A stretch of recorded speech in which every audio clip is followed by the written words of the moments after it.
to. Ayoko naman sa iPhone kasi iPhone gusto ko unique. Oo, tapos yung note 5 naman, meron yung husband ko. So, yun na lang talaga. Sarap.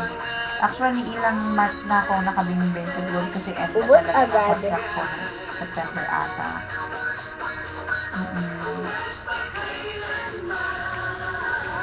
Oh, July 7 pa kaya ang tagal ko na nakabinibin. Eh, ayoko naman siyang isa-cut. So, ang decision ko nga is mag-antay kaya lang. Mapabukas! Paano kayo yung passage? Baka pwede naman pa-reserve na yung unit. Anytime naman eh. What? I mean, pag na-reserve, pag available na, baka pwede magpa-reserve na.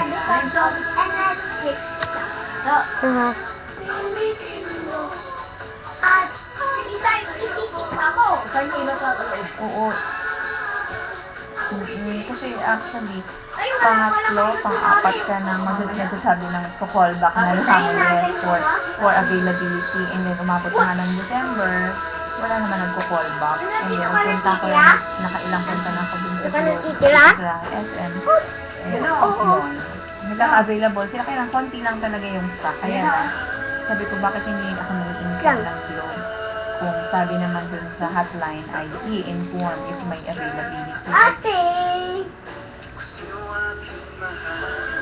Kasi paano na ba yung sealed call? Hindi ko po alam. Kasi hindi din daw po.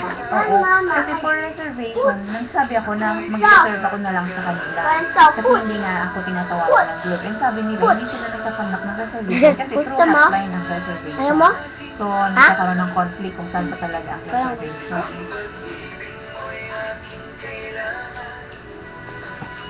Okay.